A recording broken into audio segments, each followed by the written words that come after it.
This is Reverend speaking. Today we're going to see into all my process for making this new persona that I'm showing you on screen.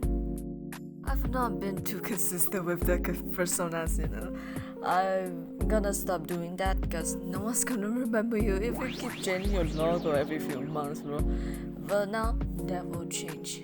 It will not be changed. Okay, this one will be plastered onto the internet forever. Maybe. And now I'm going to share all the process in 3, 2, 1. I can't just fire out a new persona out of nowhere, right? That's why I actually went out and asked the love of my life, Pinterest. Yes, I went on Pinterest and find anything I either like, interested, or just associated with. I put everything in the garage and I just stare at it until inspiration sparked. But that did not happen, so I just went straight to the silhouette to have a clearer idea. Since the clothing is more difficult for me, so I decided to figure out the easy part, the hairstyle first. I drew a few hairstyles that I had before that is very recognized for people who knew me, which they quote-unquote said it looked like a fish fin or just a fucking watercolor brush. Touche. Well, okay. And then I just lassoed out some kind of clothing that I either like or just wore before. After a while of thinking, I chose to just fuse the first and second hairstyle together and then just choose the third clothing that looked like a cape of some sort. I just like the silhouette, that's all. So I just went on Pinterest again, of course, to search for something that looks like a cape that I actually like, and I got like this blanket-like cape, which I immediately fall in love with. But now the character is still very bland, like a normie, like a people you will see in real life who just have a blanket over them for some reason.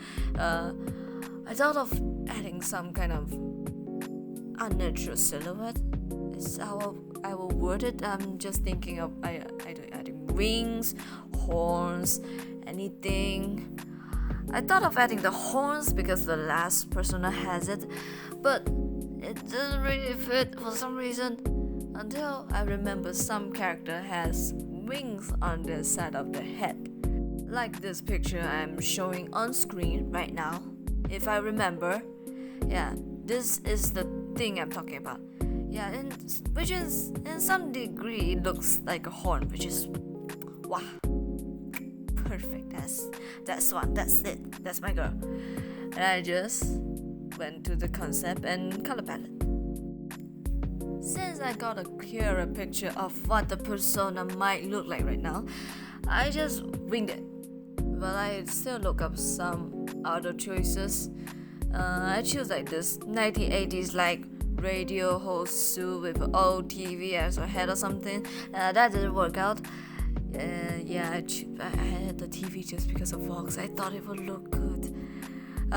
So back to the blanket cape concept then.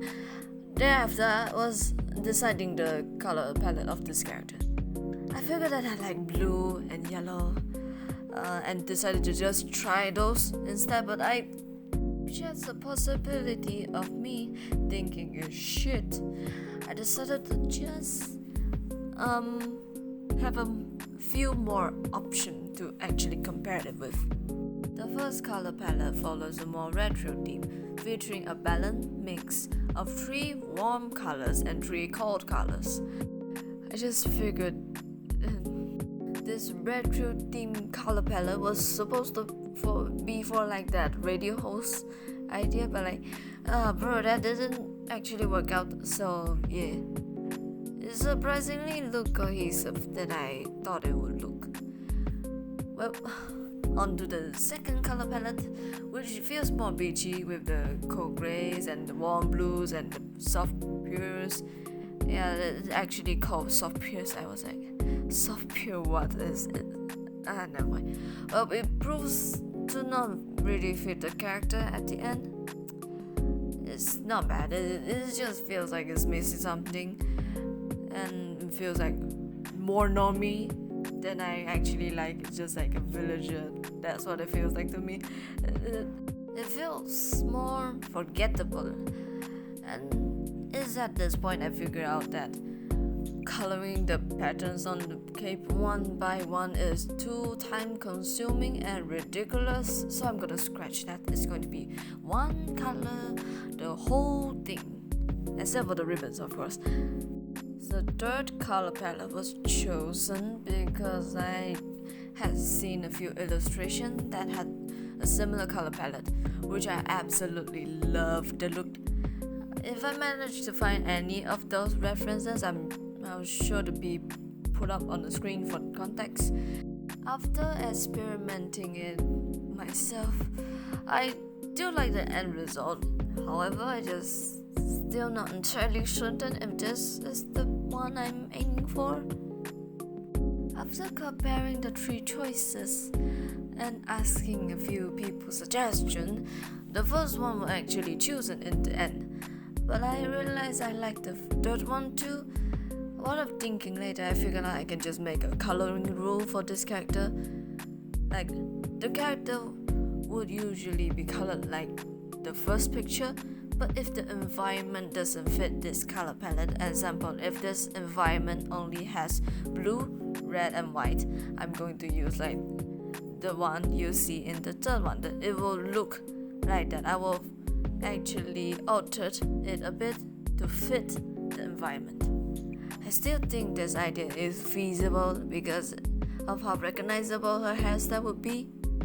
As a YouTuber that's doing this just for fun, I'm not going to turn this into a job or anything unless it becomes serious. This is only for fun right now.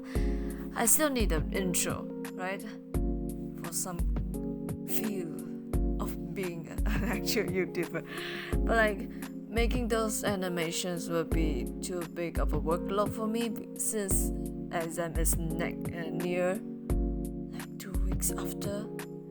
I want this video to come before my exam so I can just disappear for a while.